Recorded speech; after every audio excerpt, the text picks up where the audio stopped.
કેમ છો વિદ્યાર્થી મિત્રો? પ્રકરણ 5માં આપણે ઘણી બધી માહિતી અગાઉના 2 લેક્ચરો મેં આપી છે કે જેમાં ન્યૂટનના ગતિના નિયમોની આપણે ચર્ચા કરી. એના પછી વેગમાન એની થોડી ચર્ચા કરી હતી. એના પછી બળ કઈ રીતે લાગે છે એની આપણે થોડી ઘણી માહિતી લીધી. ન્યૂટનના ગતિનો બીજો નિયમ F બરાબર ma એ સૂત્ર તારવ્યું. હવે એક પ્રશ્ન છે ઉદાહરણ 5.5 એની આપણે જરા ચર્ચા કરીએ. એ પહેલાં પેલું એક પરિણામ આપણે યાદ રાખવાનું છે. વેગમાન p બરાબર mv એટલે કે દળ અને વેગનો ગુણાકાર એટલે વેગમાન p. તમે જાણો છો કે અહીંયા p એટલે વેગમાન. હવે એક પ્રશ્નની અંદર તમે જાણો છો કે આ બિલિયર્ડનો દડો છે એ યુ વેગથી સીધો જઈ લંબ સાથે અને આ એક દિવાલ સાથે અથડાઈને યુ વેગથી પાછો ફરે છે. તો આ દરમિયાન વેગમાનનો ફેરફાર આપણે શોધવો છે. 2 પરિસ્થિતિ છે. આ આકૃતિ A અને અહીંયા 2 આકૃતિ દોરી છે B કે જેમાં એ જ બિલિયર્ડનો દડો યુ વેગથી ગતિ કરીને દિવાલ સાથે અથડાય છે, પણ એ વખતે અહીંયા લંબ સાથે 30° ખૂણો બનાવે છે અને એ યુ વેગથી 30° ખૂણા સાથે એ પાછો ફેંકાય છે. તો દરેક બોલને દિવાલ વડે લાગતા બળની દિશા અને એનું માન આપણે શોધવું છે અને આ બંને પરિણામોનો ગુણોત્તર શોધવો છે. હવે તમે અહીંયા જોઈ શકો છો કે આ આપણી એક્સ દિશા, આમાં વાય દિશા છે નહીં. એટલે એક્સ દિશાનો જ વેગ આવે, વાય દિશાનો વેગ ન આવે એટલે વાય દિશામાં વેગમાન મળે નહીં. તો વેગમાન કઈ ઘટકમાં હશે? એક્સમાં જ હશે. પણ આ બીજી આકૃતિમાં તમે જુઓ તો આ બીજી આકૃતિમાં આ રીતે ડાબી જમણી રીતે એ સ્થળાંતર થાય છે. આમ જશે, આમ પાછો આવશે. એટલે એક્સ દિશા પણ છે અને તમે જો કે નીચે પણ આવે છે, વધારે નીચે પણ જાય છે. એટલે વાય દિશા પણ આવશે. એટલે આમાં વેગમાનના 2 ઘટકો આવે. એક્સ ઘટક પણ આવશે, ઉપર નીચે થશે એટલે વાય ઘટક પણ આવશે. હવે કદાચ જો તમને ખ્યાલ હોય તો મેં અગાઉ એક વખત કીધેલું કે કોઈ પણ ટાઈમે જો એક્સ ઘટક હોય તો હંમેશા cos થીટા ધ્યાનમાં લેવાનો અને જો વાય દિશા હોય તો સાઇન થીટા ઘટક આપણે લેવાનો. તો એક્સ ડિરેક્શન માટે એક્સ માટે કયો ઘટક કીધો? cos theta. અને વાય માટે સાઇન થીટા ઘટક આપણે લેવાનો, હંમેશા યાદ રાખવાનું. ચલો પહેલી આકૃતિ પ્રમાણે આપણે જોઈએ તો આનો એક્સ દિશામાં પ્રારંભિક વેગ એ લખું છું પી એક્સ. પ્રારંભિક પી એક્સ એટલે એક્સ દિશાનું પ્રારંભિક પી એટલે વેગમાન. તો પ્રારંભિક વેગમાન, ચલો વેગમાન બરાબર એમ વી. અહીંયા વેગ કેટલો છે? યુ છે. તો પ્રારંભિક વેગના આધારે એક્સ દિશાનું પ્રારંભિક વેગમાન એમ યુ. ચલો એક્સ દિશાનું અંતિમ વેગમાન એટલે દળ તો એમ છે પણ અંતિમ વેગમાં વેગ કેવો થયો? એ પાછો આવ્યો. ધારો કે આને પ્લસ લઈએ તો પાછો આવેલો વેગની નિશાની કઈ કરવી પડે? માઇનસ કરવી પડે. એમ માઇનસ યુ. કેમ માઇનસ કર્યું સાઇન? કેમ કે દિશા એની વિરુદ્ધ થાય છે માટે. એટલે માઇનસ એમ યુ. આથી આપણે કહી શકીએ કે વેગમાનનો ફેરફાર આપણે અગાઉ જોયું હતું. વેગમાનનો ફેરફાર એને જ બળનો આઘાત કહેવાય. એને જ બળનો આઘાત કહેવાય. અને આથી બળનો આઘાત એટલે અંતિમ વેગમાન માઇનસ પ્રારંભિક વેગમાન. અંતિમ વેગમાન માઇનસ પ્રારંભિક વેગમાન. એટલે તમે જો કે અહીંયા એક્સ ઘટકની જ્યારે ચર્ચા કરીએ છીએ ત્યારે અંતિમ વેગમાન કેટલું છે? માઇનસ એમ યુ માઇનસ પ્રારંભિક વેગમાન. પ્રારંભિક કેટલું છે? એમ યુ. એટલે -2mu જેટલું એક્સ દિશાનું પ્રારંભિક અને અંતિમ વેગમાનના સ્વરૂપમાં વેગમાનમાં ફેરફાર મળે. બરાબર. તો અહીંયા તમે જો કે વેગમાનમાં ફેરફાર કઈ દિશામાં? એક્સ દિશામાં -2mu મળે. ઓકે, આ તો થયું એક્સ દિશામાં, પણ વાય દિશામાં કોઈ સ્થાનાંતર નથી. એટલે આપણે અહીંયા લખીએ પી વાય પ્રારંભિક. પણ પ્રારંભિકમાં તો વાય દિશામાં વેગ છે જ નહીં, એટલે 0. અને એ જ રીતે પી વાય અંતિમ વેગમાં આપણે શું થશે? 0 થશે. કેમ એવું લખ્યું? કારણ કે વાય દિશામાં તો એનું સ્થાનાંતર છે જ નહીં, તો વાય દિશામાં આ એક્સ દિશામાં લખવું પડે. એક્સ દિશામાં વેગમાનનો ફેરફાર. એ જ રીતે લખીએ અહીંયા વાય દિશામાં વેગમાનનો ફેરફાર. આ શું છે? 0 - 0. એટલે અલ્ટિમેટલી શું આવે? 0 આવે. એટલે કે વેગમાનનો ફેરફાર એટલે જ બળનો આઘાત. એટલે એક્સ દિશાના સંદર્ભમાં બળનો આઘાત -2mu મળે છે. વાય દિશામાં સંદર્ભમાં બળનો આઘાત 0 મળ્યો. આ બળનો આઘાત છે, બીજું કશું જ નથી. આ પણ બળનો આઘાત.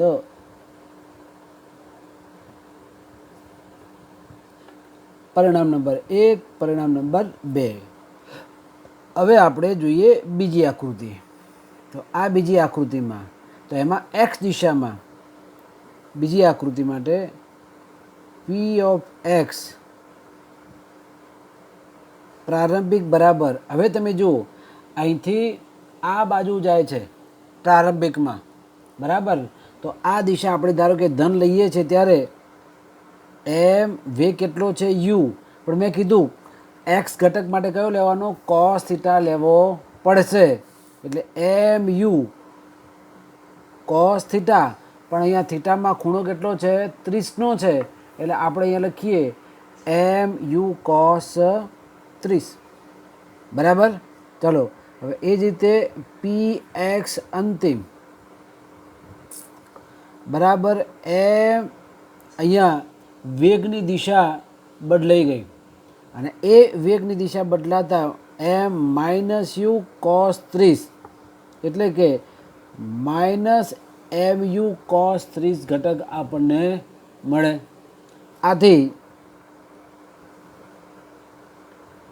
આઘાતનો એક્સ ઘટક એટલે અંતિમ વેગમાન માઇનસ પ્રારંભિક વેગમાન.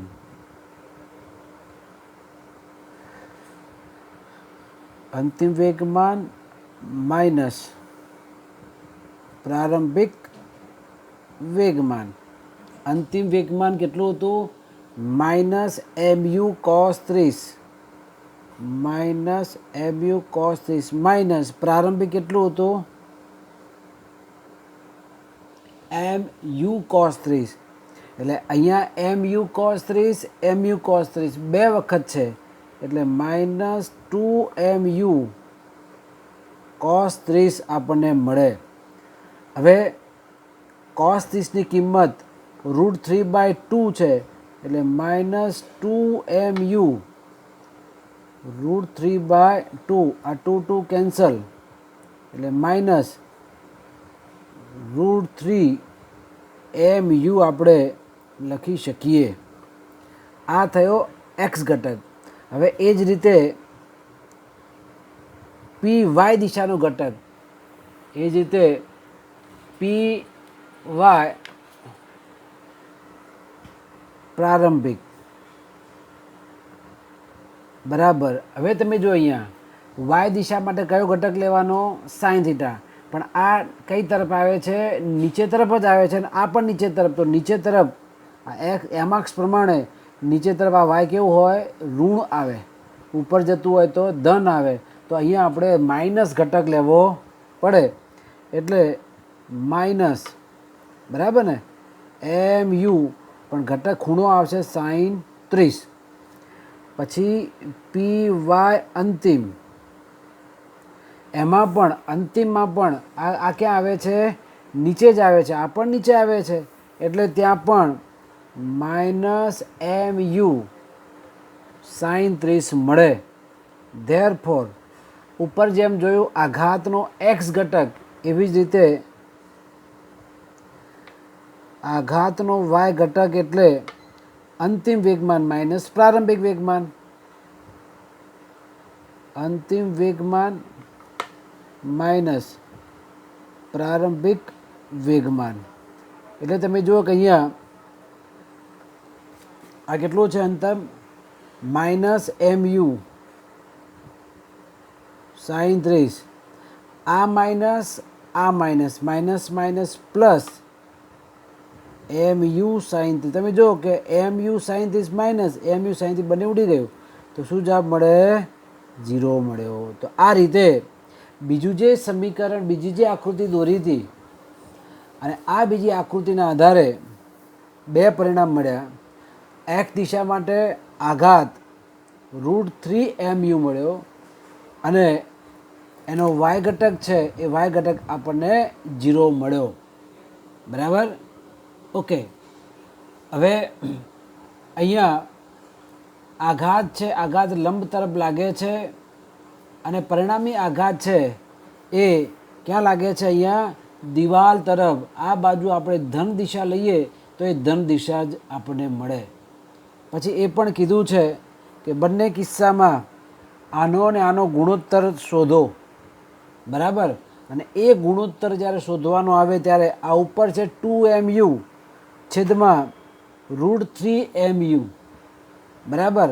તો એમ કેન્સલ, યુ કેન્સલ, તો 2/√3 જ પરિણામ મળે. બરાબર? તો તમે અહીંયા જુઓ જે કીધું છે એ પ્રમાણે એમ યુ પ્લસ અને એમ યુ બંનેનો ગુણોત્તર જ્યારે લઈએ છીએ ત્યારે, તો અહીંયા લખું આગળ, આઘાત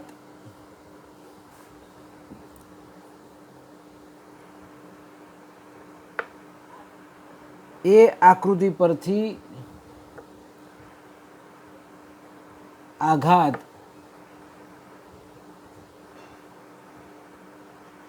દિવાલને લંબ ઋણ એક્સ દિશામાં મળે, જેથી દિવાલ પર બોલ વડે લાગતું બળ આ ઋણની જગ્યાએ ધન એક્સ દિશામાં મળે. એટલે પેલી જે આકૃતિ જે હતી એમાં અહીંથી જતું આમ જશે અને પેલું પાછું આવશે, તો દિશામાં, આ દિશામાં ધન એક્સ દિશામાં બળ મળે છે. બરાબર? પછી એ પણ આપણે કીધું હતું કે ગુણોત્તર શોધો એ અને બીના આઘાતના માનનો ગુણોત્તર. એ અને બીના આઘાતના માનનો ગુણોત્તર. વાય દિશામાં તો કોઈ આઘાત નહોતો, ખાલી એક્સ દિશામાં તો આપણે એક્સ લખવાનું. અને ત્યારે પહેલાંમાં આપણે લખ્યું હતું -2mu upon -2mu cos 30. 2 cancel થઈ ગયા. હવે 1/cos 30 એટલે √3/2 છેદના છેદમાં 2 ક્યાં જતા રહેશે? ઉપર. 2/√3. આ આપણો જવાબ. હજુ જો ફર્ધર કરું તો √3 એટલે 1.73 અને એમાં 2/1.73 કરવામાં આવે તો લગભગ 1.156 એટલે લગભગ 1.2 જેટલો ગુણોત્તર મળે. અને આ ગુણોત્તરને ક્યારે એકમ હોતો નથી. બરાબર. તો આ સરસ મજાનું એક ઉદાહરણ હતું જે 3 માર્ક્સમાં પૂછો તો પૂછી શકાય, એ આપણે જોયું. એના પછી વેગમાનનું સંરક્ષણ કોને કહેવાય? હવે અહીંયા સંરક્ષણ થવું એટલે શું? તો સમય સાથે વેગમાનમાં ફેરફાર ન થવો. બરાબર ને? સંરક્ષણ થવું એટલે સમય સાથે વેગમાનમાં ફેરફાર ન થવો. એટલે જો વેગમાનમાં ફેરફાર થતો નથી એનો મતલબ એ થાય એટલે કે વેગમાન કેવું રહે? અચળ રહે. ફેરફાર ન થવો એનો મતલબ થાય વેગમાન અચળ રહે. આ કન્ડિશન માટે વેગમાન સંરક્ષણનો નિયમ આપણે કહીએ છીએ. અલગ કરેલા કુલ તંત્ર માટે પ્રારંભિક અને અંતિમ વેગમાન હંમેશા સરખા રહે છે. એટલે આપણે કહી શકીએ અહીંયા અલગ કરેલા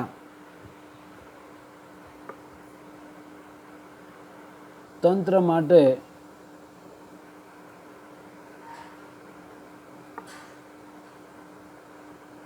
અંતિમ વેગમાન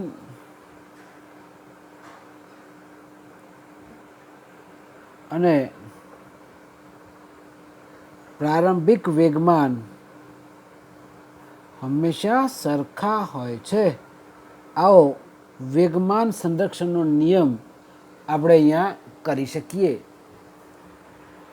ખ્યાલ આવ્યો? વેગમાન સંરક્ષણ. પછી એક શબ્દ આવે છે કણનું સંતુલન. કોને કહેવાય? કણનું સંતુલન. હવે જ્યારે કોઈ તંત્ર ઉપર બળો લાગતા હોય અને એ બળોની અસર હેઠળ કણ જો સ્થાનાંતર કરતો ન હોય ત્યારે એ કણ સંતુલિત અવસ્થામાં છે તેમ કહેવાય. અહીંયા એક પદાર્થ છે, એને આ બાજુથી ધક્કો મારો એટલા જ મૂલ્યનો વિરુદ્ધ દિશામાંથી ધક્કો મારો. આને હું ધારો કે F1 કહી દઉં. અહીંયા બંને લાગતું બળું F2 કહી દઉં. આ F1 અને F2 જો સરખા હોય પણ દિશા પરસ્પર વિરુદ્ધ હોય ત્યારે આ જે પદાર્થ છે એ ત્યાંથી સ્થાનાંતર પામવાનો નથી.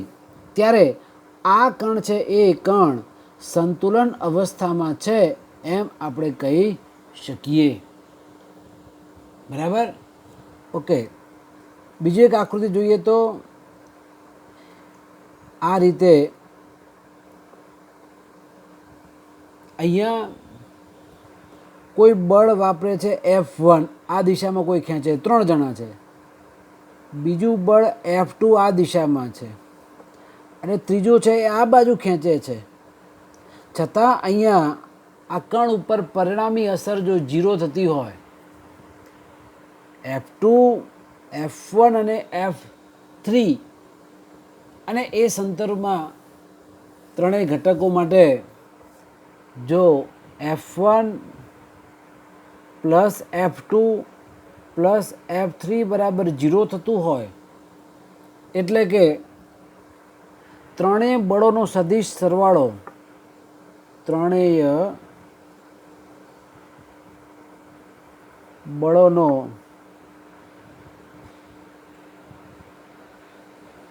સદિશ સરવાળો 0 થતો હોય તો કણ સંતુલનમાં છે તેમ કહેવાય. કણ સંતુલનમાં છે તેમ કહેવાય. તો આ રીતે સંતુલિત બળોની આપણે વ્યાખ્યા કરી શકીએ. અમુક ટાઈમે બળો 3 દિશામાં હોય, બરાબર. જરૂર નથી કે 3 કઈ કઈ દિશામાં છે. એટલે અહીંયા આપણે જો બાયફર્કેશન કરીએ તો પહેલાં ઉપર એક્સ દિશામાં લાગતું બળ, બીજામાં એક્સ દિશાના કારણે લાગતું બળ, અને ત્રીજા ઉપર એક્સ દિશાનું બળ પણ કેવું થવું હોવું જોઈએ, 0 થતું હોવું જોઈએ. એની જગ્યાએ પહેલાં ઉપર વાય દિશાનું બળ, બીજા ઉપર વાય દિશાનું બળ, ત્રીજા ઉપર વાય દિશાનું બળ, તો એ પણ 0 થાય. એ જ પ્રમાણે છેલ્લે ઝેડ દિશાના સંદર્ભમાં તો ઝેડ દિશામાં પહેલાં ઉપર લાગતું બળ, ઝેડ દિશાના કારણે બીજા ઉપર લાગતું બળ, અને ઝેડ દિશામાં ત્રીજા કાણ ઉપર લાગતું બળ પણ 0 હોય. તમે ત્રણેય જો અહીંયા આ પહેલું છે તે એક્સ દિશાના સંદર્ભમાં છે, બીજું છે તે વાય દિશાના સંદર્ભમાં છે, ત્રીજું છે તે ઝેડ દિશાના સંદર્ભમાં છે. તો ત્રણેય કણો ઉપર એક્સ દિશાના પરિણામી બળો 0, વાય દિશામાં ત્રણેયના પરિણામી બળો 0, અને અહીંયા ઝેડ દિશામાં ત્રણેય બળોના પરિણામી બળો કેવા થાય છે, ત્યાં 0 થાય છે. તો આ સંદર્ભમાં અહીંયા કણ છે એ કણ સંતુલિત અવસ્થામાં છે એમ આપણે કહી શકીએ. ખ્યાલ આવ્યો? બરાબર છે ને? ઓકે. આ સરસ મજાના આ કન્સેપ્ટ સાથે આપણે થોડાક આગળ વધીએ. ઉદાહરણનો દાખલો 5.6 જરા જોઈએ. ઉદાહરણ 5.6.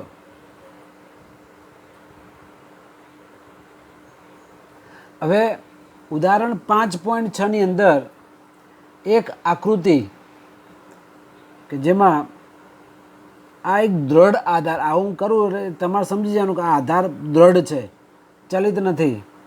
અહીંથી એક દોરી અને અહીંયા આવે છે, ત્યાંથી નીચે એક સ્ટ્રેટ એક પદાર્થ ડબલ્યુ વજન ધરાવતો છે, બાંધેલો છે.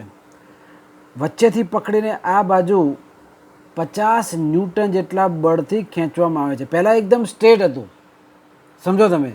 પહેલાં આ દોરી કેવી હતી, સીધી હતી, પણ વચ્ચેથી પકડીને એને, એટલે ટોટલ ધારો કે 2 મીટર લાંબી દોરી હતી. સ્ટાર્ટિંગમાં આવું છે, આ 2 મીટરની દોરી છે, એક ઉપર એક ઉપર, વચ્ચેથી આને આમ ખેંચવામાં આવે એવું અહીંયા કર્યું છે.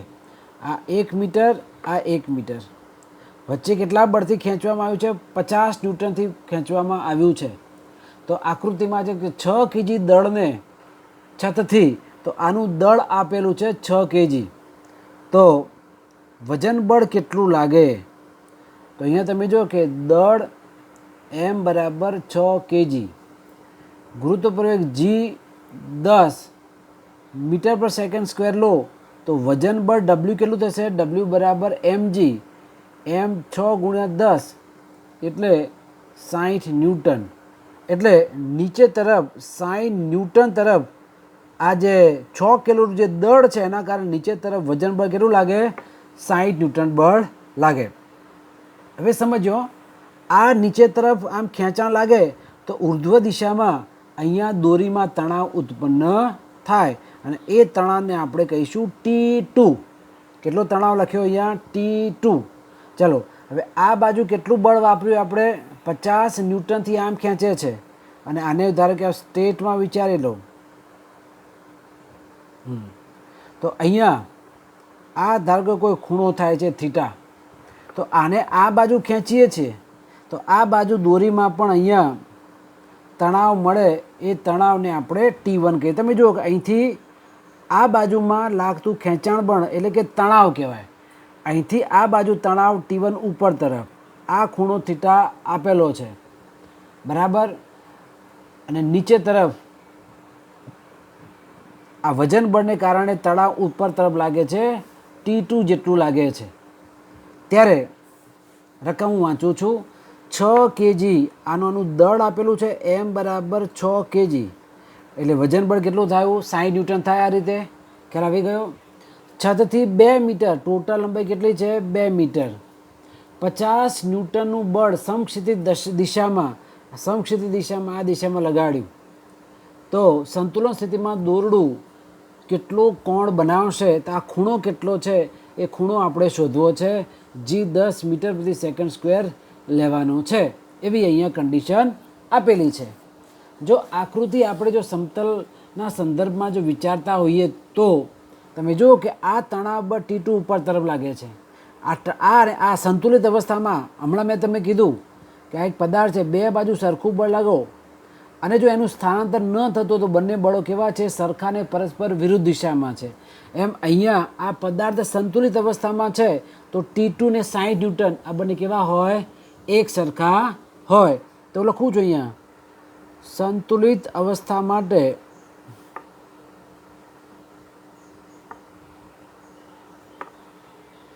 T2 બરાબર 60 ન્યૂટન.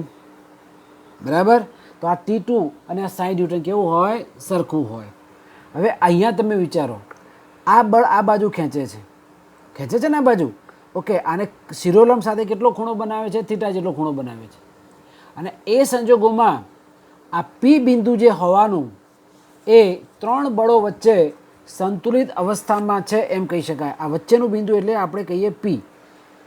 તો આ P સંતુલિત અવસ્થામાં છે એનો મતલબ એ થાય કે આ ઉપર તરફ લાગતું T1, આ બાજુ લાગતું બળ 50 ન્યૂટન અને આ બાજુ લાગતું બળ ત્રણેય સરખા હોવા જોઈએ તટસ્થતા હોવાથી. તો અહીંયા હું લખું છું, અહીંયા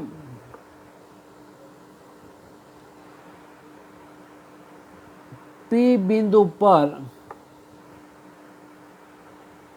લાગતા બળો કયા કયા બળો લાગે? એક T1 લાગે, આ T1 આ બાજુ લાગ્યું. પછી આ નીચે તરફનું આવે છે તે T2 લાગે, T2 નીચેથી ઉપર તરફ આવે છે. અને ત્રીજું સમક્ષિતિજ બળ આ 50 ન્યૂટન.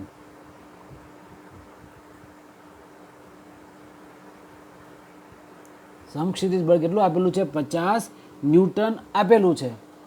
હવે આ જો સંતુલિત અવસ્થામાં હોય તો હવે એનો સમક્ષિતિજ ઘટક 0 થવો જોઈએ. હું લખું અહીંયા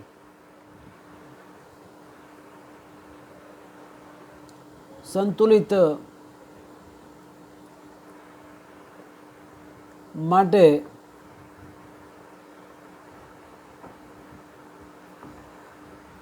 સમક્ષિતિજ ઘટક 0 બનવો જોઈએ. અને આ સમક્ષિતિજ કહેવાય અને આને ઉર્ધ્વ કહેવાય. અને ઉર્ધ્વ ઘટક પણ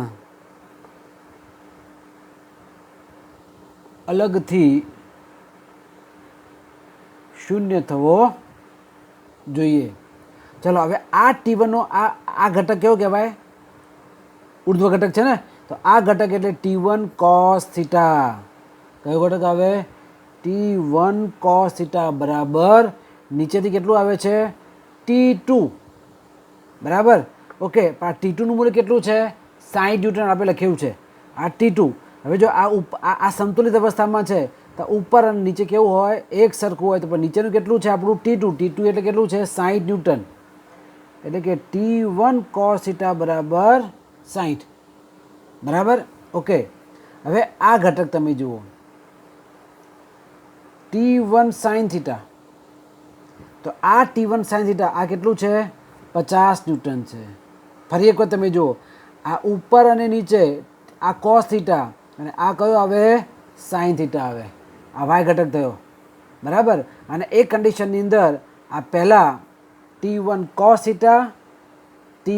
થીટા બરાબર T2 એટલે કે T1 cos થીટા બરાબર 60 અને બીજું T1 sin થીટા બરાબર 50 ન્યૂટન. હવે આ બંનેનો ગુણોત્તર કરી નાખીએ આપણે. ધેરફોર T1 પહેલાં લખીએ sin theta upon T1 cos theta. T1 sin theta કેટલું હતું? T1 sin થીટા કેટલું લખ્યું છે આપણે? 50 ન્યૂટન. 50 અને T1 cos થીટા કેટલું છે? 60. તો કે T1 કેન્સલ. હવે સાઇન અપોન કોસ એટલે શું થાય? Ten theta. 0 0 ઉડી ગયા, 5/6. તો ટેન થીટા બરાબર, હવે આપણે જો કરીએ કેલ્ક્યુલેટરથી, 5/6 કેટલા થાય? 5/6 એટલે 0.833, 0.833 એટલું મૂલ્ય મળે. જો 0.8333, તારી જગ્યાએ 0.8333 જેટલું મળે. બરાબર? ઓકે. હવે થીટા બરાબર, તો હવે આપણે શેમાં જોવાનું? નેચરલ ટેન્જેન્ટમાં જોવાનું. એટલે કે આપણી પાસે જે લોગ ટેબલ જે છે અને એમાં ઉપર લખ્યું છે નેચરલ સાઇન, નેચરલ ટેન્જેન્ટ, કેટલું મૂલ્ય આપણે પસંદ કરવું છે? 0.833 ક્યાં આવશે? તો આપણે જો શોધવાનું આમાં 0.8, આ 0.3, 0.3, 0.4, 0.6, 0.7, 0.8. ઓકે, 0.80, 0.83 લાવવું છે. 0.8, 27, 81, 82, આ આવી ગયો. જો 8302, 833 નજીકની કિંમત થઈ. જો છે ને? બરાબર? ત્યારે તમે જુઓ કે અહીંયા જે મૂલ્ય જે છે એમાં આ તમે જુઓ 0.833 છે. આ વેલ્યુ છે 0.8332 નજીકની કિંમત. હવે એની લાઇનમાં જો કેટલું આપેલું છે? 39 અહીંયા આપેલું છે. અને આને ઉપર તમે જુઓ કેટલું આપ્યું છે? 48 આપેલું છે. ચેક કરી નાખજો. 48 તો ઊભા 48 ને અહીંયા આડામાં કેટલું છે? 39. એટલે થીટા બરાબર 39 ડિગ્રી અને ઉપર હતું 48 મિનિટ. આ આપણો જવાબ થયો. પણ આને પુસ્તક પ્રમાણે આશરે 40° જેટલું કહી શકીએ. બરાબર? તો અહીંયા જ્યારે ફરીથી સમજીએ, આવું એક 2 મીટર લંબાઈનો એક દોરી છે કે જેના નીચે 5 kg દળ લટકાવવામાં આવે છે. 1 મીટરથી 50 ન્યૂટન આમ ખેંચવામાં આવે છે. તો એ દોરી કેટલી ત્રાસી થશે, એટલે કે ખૂણો કેટલો બનશે, એ ખૂણો આપણે શોધવો છે. ખ્યાલ આવ્યો? તો એ ખૂણો કેટલો મળ્યો? લગભગ 40° જેટલો એ ખૂણો બનશે. કેટલો ખૂણો બનશે? 40 જેટલો. ખ્યાલ આવ્યો તમને? ફરી એક વાર તમે જો સમજાવી દઉં. આ રીતે આકૃતિ છે. અહીંયા દળ કેટલું છે? 6 kg, એટલે વજન બળ કેટલું થશે? 60 ન્યૂટન. બરાબર? ઓકે. દોરી નીચે તરફ ખેંચાય, તણા બળ ક્યાં આવે? ઉપર તરફ આવે. એટલે T2 આ બંને સંતુલિત અવસ્થામાં હોય તો T2 બરાબર 60 ન્યૂટન. હવે તમે જોયું તો અહીંયા આ બાજુથી 50 ન્યૂટનથી ખેંચાય છે, દોરી કેવી થઈ ગઈ? વાંકી થઈ ગઈ. તો એના 2 ઘટકો મળે. T1 cos થીટા ઘટક મળે, T1 sin થીટા ઘટક મળે. બરાબર? ઓકે. હવે આ T1 sin થીટા અને 50 ન્યૂટન કેવા હોય? સરખા હોય. T1 sin થીટા બરાબર 50 ન્યૂટન. અને આ ઉપર ઘટક T1 cos થીટા અને નીચે T2, પણ T2 બરાબર કેટલું છે? 60 ન્યૂટન. એટલે કે T2 cos થીટા બરાબર 60 ન્યૂટન. આ બંને પરિણામોનો ગુણોત્તર લઈએ. T1 sin થીટા ભાગ્યા T1 cos થીટા બરાબર 50/60. આવડી ગયું. T1 ગયા તો સાઇન અપોન કોસ, પણ તમે જાણો છો સાઇન અપોન કોસ એટલે ટેન થીટા. અને ટેન થીટા બરાબર 5/6 કરો કેલ્ક્યુલેટરથી તો 0.833 આવે. પછી લોગ ટેબલમાં જોવાનું ને એ લોગ ટેબલથી લગભગ 39° અને 48 મિનિટ એટલે કે 40° જેટલો જવાબ આવે. ખ્યાલ આવ્યો? તો આ રીતે આપણે અહીંયા સુધી આપણે માહિતી લીધી. હવે પછીના લેક્ચરની અંદર આનાથી આગળ ઘર્ષણ બળ કોને કહેવાય અને એ ઘર્ષણના પ્રકાર કેટલા, એ બધી માહિતી આપણે નેક્સ્ટ ટાઈમ લઈશું. આભાર વિદ્યાર્થીઓ. Jai Hind, Jai Bharat, Vande Mataram. God bless you બેટાઓ.